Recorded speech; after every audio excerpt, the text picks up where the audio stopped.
बोलो जयकारा बोल मेरे श्री गुरु महाराज की जय। श्री सद्गुरुदेव भगवान की जय। गुरुमुखो, आज के युग में तो प्राय अपनी वाक्पटुता द्वारा लंबी लंबी बातें हाँकना अथवा अपनी विद्वता प्रदर्शन करना ही प्रत्येक जन अपना कर्तव्य समझता है। अल्प विद्या जानने वाला भी स्वयं को सबसे ज्ञानवान व चतुर बताता है। ऐसे लोगों की सभा में यदि कोई भक्ति भाव रखने वाला सज्जन मूक बैठा हो तो देखने वाले उसे अनजान ही समझते हैं, परंतु वह सज्जन तो सहनशीलता की प्रतिमूर्ति होता है। ऐसे लोग क्षमाशील व सात्विक वृत्ति होने के कारण परस्पर के वार्तालाप में से भी भक्ति के गूढ़ रहस्य ढूंढते रहते हैं। इसका स्पष्ट प्रमाण इस कहानी में प्रस्तुत किया गया है। प्राचीन समय की बात है कि एक राजा साहेब अपने राज दरबार में बैठे हुए थे। उस समय उन्होंने एक छड़ी हाथ में पकड़ी हुई थी, जिसे देख सभा में से किसी व्यक्ति ने पूछा, महाराज, आज आप यह कैसी छड़ी पकड़े बैठे? उस पर राजा ने कहा, सुनो, यह छड़ी उसकी है जो सबसे मूर्ख होगा। अभी वार्तालाप चल ही रहा था कि इतने में एक विदूषक आ पहुंचा। उसे देख किसी व्यक्ति ने विदूषक की ओर संकेत किया। उसका संकेत पाकर राजा ने वह छड़ी विदूषक को देते हुए कहा, ले, यह छड़ी अपने पास रख ले और याद रख कि जब कोई तुझे अपने से बढ़कर मूर्ख मिले तो यह छड़ी उसी को दे देना। विदूषक राजा की बात सुनकर चुप हो गया। उसने राजा से वह छड़ी ले ली और उनकी बात पल्ले बांध ली। यह विदूषक चतुर चालाक न होकर प्रयुक्त एक सीधा साधा भोला भाला व्यक्ति था, इसलिए दरबारी लोग उसे मूर्ख ही समझते थे। वास्तव में वह एक सत्संगी, विचारवान और ज्ञानी पुरुष था। राजा द्वारा कही गई बात का बुरा न मानकर उसे दिल में रख लिया। अब वह हर घड़ी छड़ी को अपने हाथ में रखता, क्योंकि उसने यह निश्चय कर रखा था कि जो सबसे बढ़कर मूर्ख होगा उसी को ही यह छड़ी दूंगा। राजा प्रतिदिन दरबार में उसके साथ मजाक करते, क्यों भाई, क्या अभी तक तुझे अपने से बढ़कर मूर्ख नहीं मिला जो यह छड़ी अब तक तुम्हारे पास है? तब विदूषक ने उत्तर दिया, नहीं महाराज, अभी तक तो मुझे कोई नहीं मिला, परंतु जब भी कोई सबसे अधिक मूर्ख मिल जाएगा तो मैं तत्काल ही उसको यह छड़ी सौंप दूंगा। सत्य है कि समय बीतते देर नहीं लगती। इधर विदूषक छड़ी को हर समय अपने पास संभाले रखता, उधर राजा साहिब जी अत्यधिक रोगग्रस्त हो गए। यह एक लंबी बीमारी थी, क्योंकि राजा साहिब अब वृद्ध भी हो चुके थे।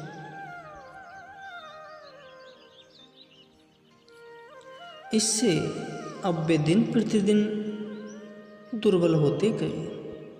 चिकित्सा के लिए सुयोग्य वैद्य हर समय समीप होने पर भी रोग निरंतर तीव्र गति से बढ़ता चला गया। कहते भी हैं कि जब किसी का अंतकाल निकट आता है तब कोई भी औषधि प्रभाव नहीं डाल पाती। अस्तु राजा साहिब जी अब मृत्युशैया पर पड़े थे, क्योंकि राजा साहिब जी की शारीरिक अवस्था उत्तरोत्तर शोचनीय रूप धारण करती गई। यहाँ तक कि असाध्य रोग जानकर राज्य वैद्य ने भी जवाब दे दिया था। मंत्रीगण एवं दरबारी लोग सभी शोक मनाते हुए राजा के पास उनके स्वास्थ्य का हाल पूछने आए, परंतु अब तो उनके बचने की कोई आशा शेष न रही थी। राजा साहिब जीवन से निराश हो आंखें मूंदे लेटे हुए थे। किसी समय विदूषक, जबकि समस्त मंत्रिमंडल व राजा के अन्य संबंधी वहाँ बैठे हुए थे, वहाँ आया और राजा को नमस्कार कर पलंग के निकट बैठ गया। राजा द्वारा दी गई छड़ी अब भी उसके हाथ में थमी हुई थी। आहट पाकर राजा ने आंखें खोली।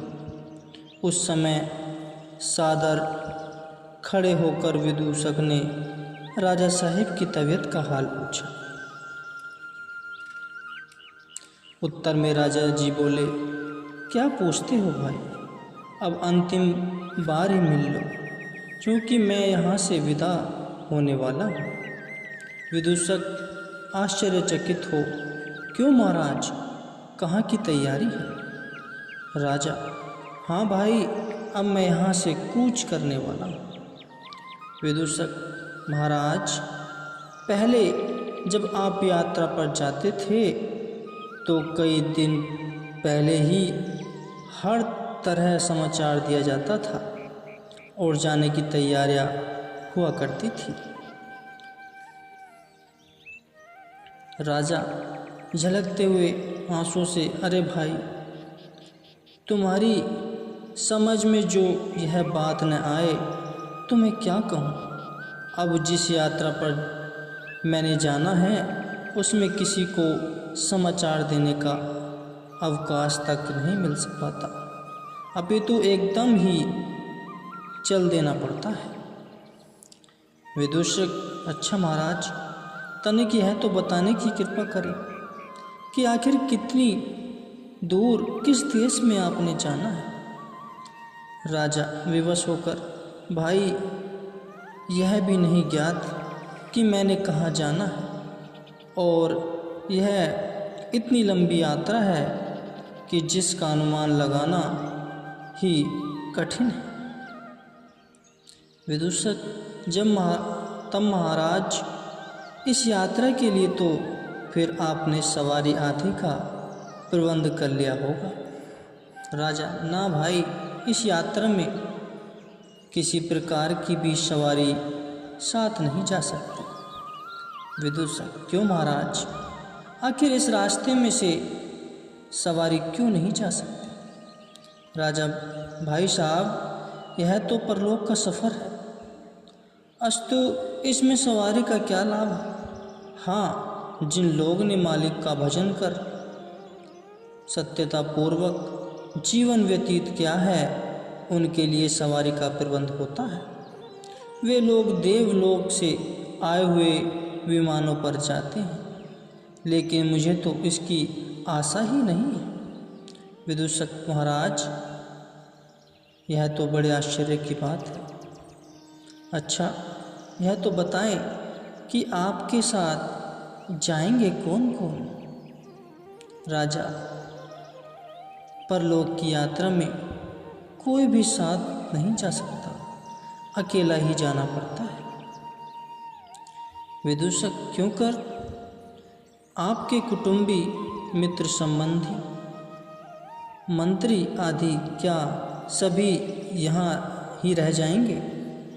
राजा, हाँ भाई, इसमें से कोई भी मेरे साथ नहीं जा सकता। विदूषक: अच्छा महाराज, यात्रा खर्च के लिए आप क्या ले जाएंगे? यह धन माल, इतना बड़ा राज्य, लाखों की संख्या में सेना, क्या इसमें से कुछ भी साथ नहीं जाएगा? राजा: नहीं, ये सब यहीं के यहीं धरे रह जाएंगे, इनमें से कुछ भी साथ नहीं ले जाऊंगा। विदूषक: तो महाराज, सफ़र खर्च के बिना कैसे निर्वाह होगा? क्या जहां आप जा रहे हैं वहां आपके स्वागत सत्कार का कुछ प्रबंध होगा? राजा: नहीं। विदूषक: आप इतने बड़े राजा हैं, फिर आपका अभिनंदन वहाँ क्यों नहीं होगा? राजा: अरे भाई, अभिनंदन तो वहाँ उन लोगों का होता है जिन्होंने मालिक का भजन किया। मेरे जैसों का स्वागत करने वाला वहाँ कौन है? विदूषक: अच्छा महाराज, एक बात और पूछो, वहाँ जाकर आप रहेंगे कहाँ पर? आपके रहने के लिए कोई महल भी बनवाया गया है अथवा नहीं? राजा: मैंने पहले ही कहा है ना कि वहाँ स्वागत सत्कार तथा ठौर ठिकाना उनके लिए है जो मालिक का भजन करते हैं। मेरे जैसे मायासक्त प्राणियों को एवं पापियों को तो वहाँ धक्के ही खाने पड़ेंगे। विदूषक: तो ये तो बड़े आश्चर्य की बात है कि आप जैसे महाराजा परलोक में जाएं और वहाँ भी आपके स्वागत का कोई प्रबंध न हो। यहाँ से भी तो इतने बड़े राज ऐश्वर्य में से मित्र कुटुंबी आदि में से कुछ साथ न जा सकेगा। वहाँ भी रहने के लिए आपको कोई स्थान न प्राप्त हो, क्या इसका कोई प्रबंध नहीं हो सकता? राजा: हो क्यों नहीं सकता, पर क्या कहूँ? विदूषक: अच्छा तो फिर महाराज क्षमा करना, आप यह अपनी दी हुई छड़ी मुझसे वापस ले लीजिए। राजा: यह क्यों? विदूषक: मेरे विचार में आप ही इसके योग्य हैं, तथा आप स्वयं ही कह रहे हैं। इस बात को जानते हुए भी आपने अमूल्य समय का लाभ क्यों नहीं उठाया, जबकि मालिक ने आपको इतनी दया करके यह मनुष्य जन्म का अनमोल रत्न दे दिया है। राज्य, मान, बढ़ाई, धन, पदार्थ आदि किसी बात की कोई कमी न थी, और जो काम भी आप करते आपको उसका पूरा अधिकार था। समय भी आपके पास बहुत था, परंतु खेद है कि आपने अपने अनमोल समय का मूल्यांकन न करके उसे विषय भोगों में ही नष्ट कर अपने वास्तविक उद्देश्य को नितांत विस्मृत कर डाला। यदि आप इस जीवन काल में सत्संग व मालिक का भजन करते तो परिणाम यह होता कि आप उज्ज्वल मुख लेकर बड़े सम्मान के साथ विमान पर सवार होकर मालिक के धाम जाते। लेकिन अफसोस, आपने इसका कोई प्रबंध नहीं किया। अब तो सिवाय पछताने के और कुछ नहीं मिलेगा।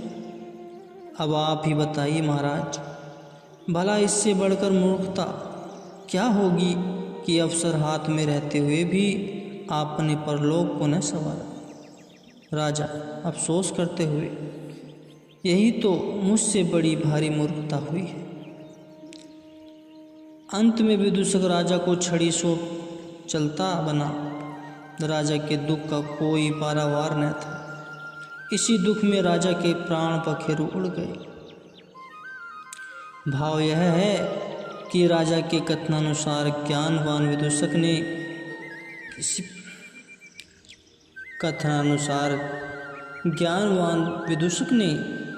किसी प्रकार का बुरा न मानकर छड़ी ले ली। यद्यपि वह मूर्ख शब्द का अर्थ समझता था, परंतु राजा तो राजमत के कारण ही उसे सीधा साधा व्यक्ति जान मूर्ख नाम से पुकारता था। वास्तव में वह विदूषक मनुष्य जन्म की सार्थकता एवं उद्देश्य से परिचित था। जब राजा का अंतिम समय आया तो किस प्रकार उचित अवसर पर उसने अपनी पराबुद्धि का ज्ञान राजा पर प्रकट किया, जिसे सुनकर राजा के होश ठिकाने लग गए।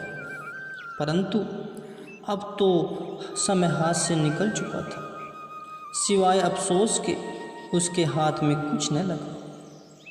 इसलिए प्रत्येक मनुष्य को